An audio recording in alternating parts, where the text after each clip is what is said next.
नमस्कार, जय हिंद। आज हम इस वीडियो में भारत का भूगोलिक स्थिति के बारे में बात करेंगे। यानी कि भारत की भूगोलिक स्थिति का मतलब क्या है। जो भारत है वो पृथ्वी पे या फिर भूगोल में कहाँ पे स्थित है, ठीक है ना। तो भारत देश है वो एशिया महाद्वीप के दक्षिण में स्थित है।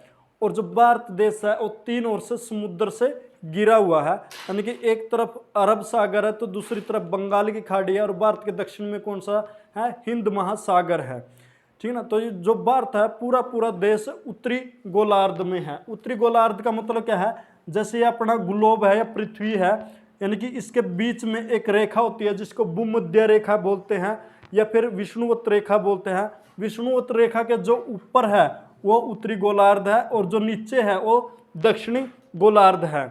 तो भारत देश की स्थिति कौन से गोलार्ध में है, उत्तरी गोलार्ध में है। और भारत देश एशिया महाद्वीप का देश है और भारत एशिया महाद्वीप के दक्षिण में स्थित है, जिसके तीन ओर से समुद्र से घिरा हुआ है, ठीक है ना। तो इस प्रकार हम कह सकते हैं कि भारत क्या है, प्रायद्वीप देश है।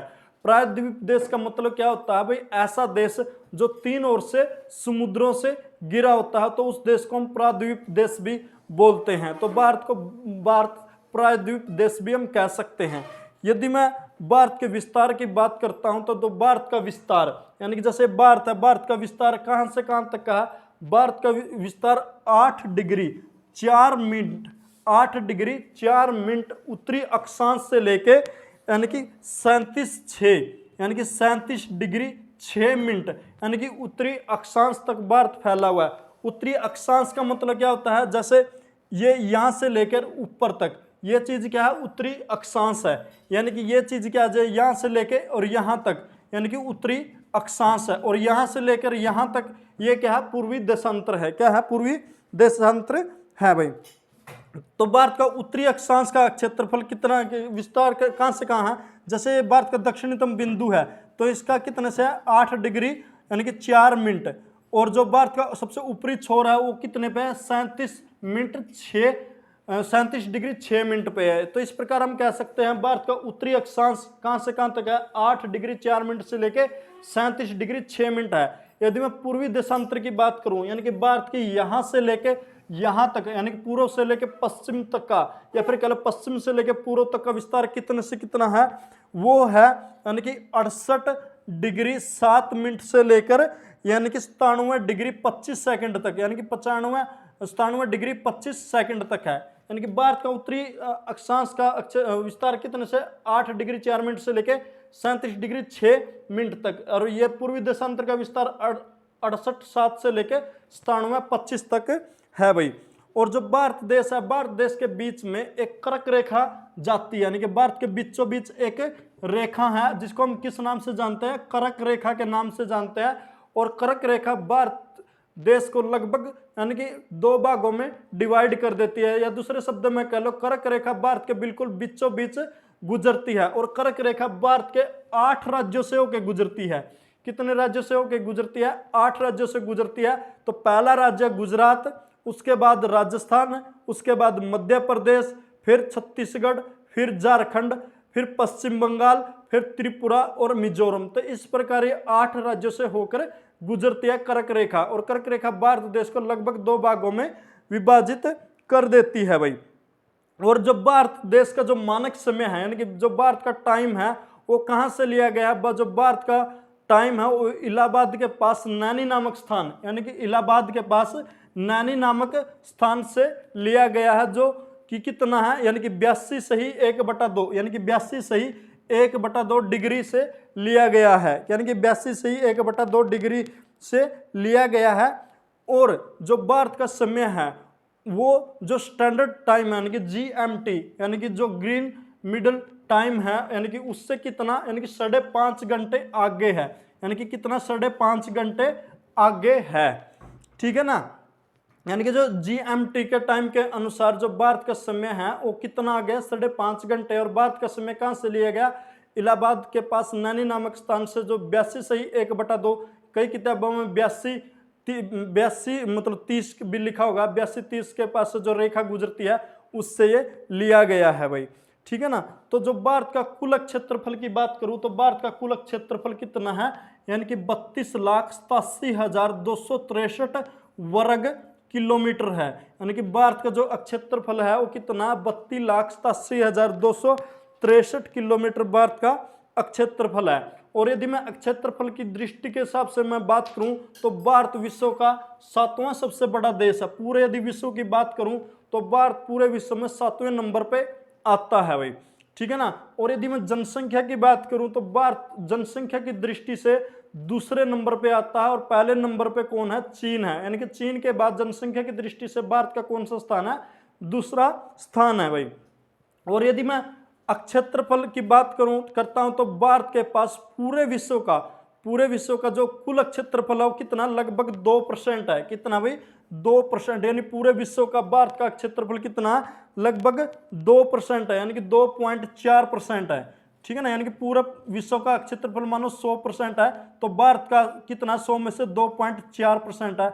लेकिन भारत देश में पूरे विश्व की लगभग 17.5 यानी कि 17.5% जनसंख्या भारत में क्या करती है, निवास करती है भाई, ठीक है ना। तो भारत का मैं यदि क्षेत्रफल की दृष्टि से बात करूं तो राजस्थान सबसे बड़ा, यानी कि राजस्थान सबसे बड़ा यानी कि राज्य है और गोवा सबसे छोटा राज्य है। यानी कि क्षेत्रफल की दृष्टि से जितने भी भारत में राज्य है उनमें राजस्थान सबसे बड़ा है और गोवा सबसे छोटा है। यदि मैं केंद्र शासित प्रदेशों की बात करता हूं तो केंद्र शासित प्रदेशों में जम्मू कश्मीर सबसे बड़ा क्षेत्रफल की दृष्टि से और लक्षद्वीप सबसे छोटा केंद्र शासित प्रदेश है। और वर्तमान समय में भारत में 28 राज्य और 8 केंद्र शासित प्रदेश है भाई। यानी कि भारत में 28 यानी कि राज्य और 8 केंद्र शासित प्रदेश है, और जिसमें से जम्मू कश्मीर का क्षेत्रफल सबसे ज्यादा और लक्षद्वीप का सबसे छोटा है भाई। और यदि मैं भारत की सीमा की यदि बात करता हूं, किसकी, भारत की बाउंड्री की यानी कि सीमा की यदि मैं बात करता हूं तो भारत की जो स्थलीय सीमा है वो लगभग कितनी है, 15,000 किलोमीटर है। यानी कि भारत की जो स्थलीय सीमा है वो कितनी है, 15,000 किलोमीटर। स्थलीय सीमा का मतलब क्या होता है, यानी कि जो स्थल है इसके साथ जो भारत के जो पड़ोसी देश लगे हुए हैं यानी कि उसकी लंबाई कितनी है, यानी कि स्थलीय सीमा यानी कि जो बॉर्डर की लंबाई कितनी है वो 15 किलोमीटर है। और यदि मैं बात करूं जलीय सीमा की, यदि पूरी तरह से देखो जाए 15,200 किलोमीटर है। कितना, 15,200 किलोमीटर है। और यदि मैं जलीय सीमा की बात करूं, जलीय सीमा का क्या मतलब है, जैसे ये तीनों ओर से समुद्र गिरा है तो समुद्र से लगती हुई जो जलीय सीमा है, जैसे ये गुजरात से स्टार्ट होके यहाँ पश्चिम बंगाल तक या नीचे कन्याकुमारी तक है, यह कितनी है भाई, यानी कि 7,516.6 किलोमीटर है। और जब 7,516.6 किलोमीटर है इसमें भारत की यानी कि जो स्थलीय राज्यों की सीमा के साथ साथ में जो द्वीपों की सीमा भी जोड़ी गई है। यानी कि द्वीप कौन कौन से, जैसे अंडमान निकोबार और लक्षद्वीप की सीमा भी इसमें जोड़ी गई है। यदि मैं अंडमान और निकोबार द्वीपों की सीमा को इससे माइनस कर देता हूं तो भारत की जो जलीय सीमा है यानी कि जो जलीय सीमा है वो कितनी है, 6100 है। कितनी है भाई, 6100 किलोमीटर। और स्थलीय सीमा कितनी है, 15,200 किलोमीटर है। 15,200 किलोमीटर स्थलीय सीमा। कुल जलीय सीमा कितनी है, 7,516.6 किलोमीटर। यदि मैं द्वीपों को हटा के जो मुख्य जलीय सीमा की यदि बात करता हूँ कितनी है, कुल 6100 किलोमीटर है। और यदि जलीय सीमा में यदि बात करता हूँ तो सबसे ज्यादा जलीय सीमा किस राज्य की है, वो है गुजरात की। किसकी है, गुजरात की। और उसके बाद किसकी है, आंध्र प्रदेश की। यानी कि सबसे ज्यादा जलीय सीमा वाला राज्य कौन सा है, गुजरात है। और उसके बाद कौन सा है, आंध्र प्रदेश है भाई, ठीक है। और जो भारत की जो समुद्री सीमा है, जो ये भारत की जो समुद्री सीमा है यदि इसकी बात करूं तो ये कितनी मील तक होती है, 12 मील तक होती है। कितनी मील तक होती है, 12 मील तक। यानी कि समुद्र में 12 मील तक कितना है, ये 12 मील तक किसका क्षेत्र है, ये भारत का ही क्षेत्र होता है। यानी कि किसी भी देश का उसकी मेन जो मुख्य भूमि से 12 किलोमीटर समुद्र तक यानी कि उस देश की ही बाउंड्री मानी जाती है भाई, ठीक है ना। तो इसके बाद यदि मैं बात करता हूं जो भारत का जो सबसे दक्षिणतम छोर कौन सा है, वो है इंदिरा पॉइंट।